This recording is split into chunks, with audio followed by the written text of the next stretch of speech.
Oke, hari ini kita akan lanjutkan pembelajaran trigonometri kita. Hari ini kita akan membahas tentang sudut berelasi. Kemarin kita sudah belajar tentang sudut istimewa, hari ini sudut berelasi. Nah, dari kata relasi, kita bisa mengerti sudut berelasi ini adalah jadi kita mencari nilai sudut yang ada hubungannya dengan sudut yang lain. Kira-kira seperti itu, makanya ada kata relasi yang artinya hubungan. Kita lanjut. Nah, apa gunanya sudut berelasi? Gunanya adalah untuk dapat mencari nilai dari perbandingan trigonometri yang sudutnya lebih dari 90 derajat. Kamu kan sudah belajar sudut istimewa, dan kalau kamu peka itu cuma 0, 30, 45, 60, 90. Paling tinggi 90. Nah, bisa nggak sih kita cari nilai yang lebih dari 90 derajat? Nah, bisa. Pakai sudut berelasi. Oke? Nah, tapi ada beberapa hal yang harus kamu ketahui dulu. Ini kita akan mulai sudutnya ini dari sini, 0 derajat. Kalau sudut berputar ke sini, maka sampai ke sini sudutnya berapa? Nah, ini 90 derajat. Kalau berputar ke sana, berarti dari sini ke sana itu nilainya adalah 180 derajat. Kalau dari sini ke sana lagi, nah itu adalah 270. Dan seperti yang sudah kamu tahu, kalau putaran satu putaran penuh itu adalah 360 derajat. Nah, kalau kamu lihat, ini daerahnya sebenarnya terbagi 4. 1, 2, 3, 4. Nah, ini karena terbagi 4, disebut sebagai kuadran. Kuadran artinya membagi 4 daerah gitu. Nah, ini kita sebut dengan kuadran 1, yang ini kuadran 2, sedangkan yang ini kuadran 3, dan yang ini ada kuadran 4. Bisa ya? Oke. Mari kita lanjut ke sudut berelasi. Nah, untuk mencari nilai perbandingan trigonometri dari sebuah sudut yang lebih dari 90 derajat, ada 4 langkah yang harus kita lakukan. Yang pertama adalah tentukan letak sudut. Letak sudut maksudnya di kuadran 1, 2, 3, 4. Nanti Mister jelasin lebih lanjut lagi sih. Lalu gambar segitiga, kemudian tentukan theta pada segitiga siku-siku. Lalu langkah terakhir adalah tentukan relasi sudutnya yang dicari dengan sudut di kuadran 1. Nanti Mister jelasin lagi. Mari Mister jelasin satu persatu ya. Nah, tentukan letak sudut. Jadi misalnya disuruh mencari, tentukan nilai sin 320. Nah, 320 itu ada di mana? Nah, ya di 320 ya, berarti di kuadran 4. Kira-kira gitu. Kita tentukan dulu letak sudutnya di kuadran 1K, 2K, 3, atau 4. Oke. Nah, langkah kedua adalah gambar segitiga. Jadi misalnya sudut yang kamu cari itu ada di kuadran 2, maka segitiganya akan kamu gambar seperti ini. Jangan gambar bentuk yang lain. Misalnya kamu tarik garis dari sini ke sini, lalu begini, lalu begini. Enggak, harus seperti ini. Kalau kuadran 3, kalau sudutmu di kuadran 3, maka begini. Kalau kuadran 4 harus begini. Oke, langkah kedua sudah selesai. Gampang kan? Lalu langkah ketiga, nah setelah segitiganya sudah begini, nah misalnya tadi sudutmu ada di kuadran 2, segitiganya begini. Nah, tetanya ada di sebelah sini. Tetanya selalu di sini. Jangan taruh di atas sini. Enggak, selalu di situ. Kemudian, kalau kuadran 3 di sini dan kuadran 4 di situ. Selesai langkah ketiga, maka langkah keempat, tentukan relasi sudut yang ingin dicari dengan sudut kuadran 1. Nah, ini harus dihafal, yaitu kita akan memberikan nilai positif atau negatif terhadap sin, cos, dan kawan-kawan. Nah, ini harus dihafal. Jadi misalnya di kuadran 1 nilai sin, cos, tan, kotangan, sekan, kosekan itu semuanya positif. Kalau di sini sin dan kosek itu yang positif. Berarti yang negatif siapa aja?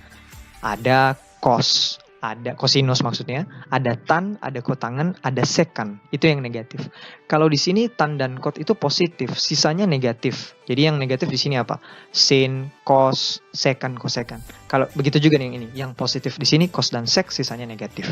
Ini nanti harus dihafal. Sebenarnya nggak ada alasannya ya kenapa begini, tapi di video ini Mister nggak jelasin. Nanti mungkin Mister kasih linknya aja untuk pembelajaran lebih lanjut penentuan positif-positif ini. Nah, ini langsung contoh soal, karena mungkin tadi terlalu teoritis, mari kita coba kerjakan sekarang. Nah, misalnya kita mau mencari tentukanlah nilai dari sin 150 derajat. Nah, ini lebih dari 90 derajat ya, makanya kita pakai sudut berelasi. Oke, caranya adalah seperti ini. Langkah pertama, tentukan letak sudut. Oke, letak sudut kita 150 dari sini, kita putar ke sini, oh 150 di sini. Bisa ya? Karena di antara 90 sampai 180. Maka sudutnya ada di kuadran kedua. Selesai langkah pertama, gampang. Langkah kedua, gambar segitiga. Tadi kuadran 2 gambar segitiga gimana? Gini. Betul ya? Maka langkah kedua sudah selesai. Langkah ketiga, tentukan theta pada segitiga siku-siku. Theta ada di mana kalau kuadran 2? Selalu di sini. Betul ya? Betul. Tapi langkah ketiga masih belum selesai. Agak mikir sedikit di sini. Nah, kalau kita akan tentukan nilai theta ini berapa derajat. Bisa. Nah, dari sini ke sini kan 150. Sedangkan dari sini ke sini adalah 180. Maka theta berapa? Maka theta adalah 30 derajat. Karena dari sini ke sini kan 150. Kita tambah 30 biar genap, jadi nanti ini 180. Bisa ya? Maka langkah ketiga sudah selesai. Nah, langkah keempat, tentukan relasi sudut yang ingin dicari dengan sudut kuadran 1. Nanti tambahkan positif atau negatif. Itu maksudnya apa, Mr. Abdi? Ini Mr. Abdi jelaskan. Nah, yang mau dicari adalah sin 150 derajat. Nah, sin 150 derajat itu sebenarnya sama dengan sin theta. Theta kita berapa? 30 derajat. Nah, itu gunanya kamu cari theta tadi. Sin 30 derajat. Tapi sebenarnya belum selesai, belum benar-benar sama, karena belum kita letakkan tanda positif atau negatif di sebelah sini. Oke, tadi kamu sudah hafal belum? Kalau di kuadran 2, sin itu, sekali lagi kuadran 2, sin, karena sin yang mau dicari, positif atau negatif? Positif. Betul ya?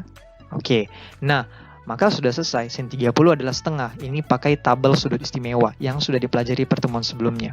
Maka selesai sebenarnya. Sin 150 derajat sama dengan plus sin 30 sama dengan setengah. Selesai. Oke, gampang kan? Ya sudah, kita coba lagi latihan soal supaya lebih mahir. Misalnya ada soal cos 240 derajat.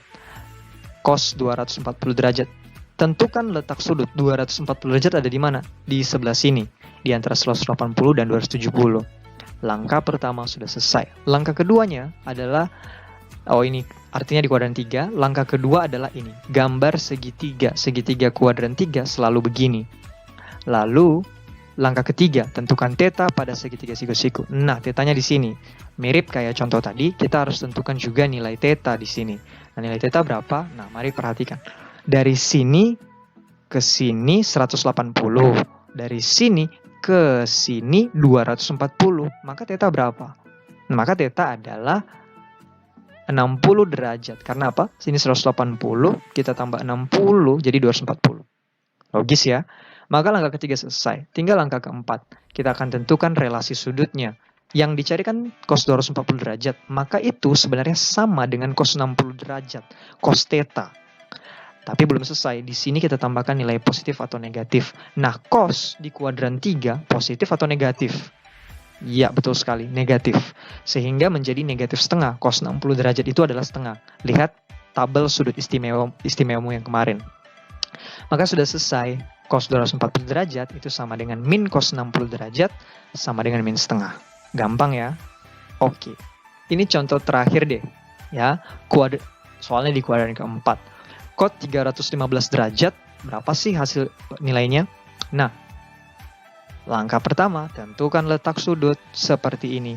Ini ke sini, 315 derajat. Karena ada di antara 270 dan 360. Kuadran 4. Dan langkah kedua, gambar segitiga seperti ini. Selesai. Langkah ketiga, tentukan theta pada segitiga siku-siku. Tetanya ada di sini. Nah, ini agak mikir sedikit. Nah, tetanya berapa sih nilainya? Nah, dari sini ke sini 315 derajat. Nah, dari sini ke sini 360. Maka theta berapa? Iya, theta itu adalah 45 derajat. Logis ya? Dari sini ke sini kan 315 nih. Kalau misalnya tambah 45 derajat, maka pas 360. Bisa ya? Oke. Maka langkah keempat tinggal menentukan relasi sudutnya saja. Ini yang mau dicari. Cos 315 derajat itu sebenarnya sama dengan cos 45 derajat atau cos theta tadi, tapi belum selesai karena belum ditambahkan positif atau negatif. Nah, sekarang cos di kuadran 4 itu nilainya positif atau negatif? Ya, negatif. Karena yang positif di kuadran 4 itu hanya cos dan sec. Oke. Nah, cos 45 derajat itu sama dengan 1. Lihat tabel sudut istimewamu. Bisa ya? Nah, maka sudah selesai. Cos 315 derajat sama dengan cos 45 derajat. Minus cos 45 derajat sama dengan min 1. Oke, sebenarnya nanti kalau kamu sudah cukup mahir, kamu tidak harus melakukan 4 langkah ini. Bisa 4 langkah ini ada di otakmu saja gitu, kamu hitung. Tapi untuk sementara, kamu tulis aja di buku PS gitu kalau mau ngerjain cara-cara ini, 4 langkah ini. Oke, itu aja video hari ini, kiranya bisa membantu kamu belajar. Semangat belajar ya!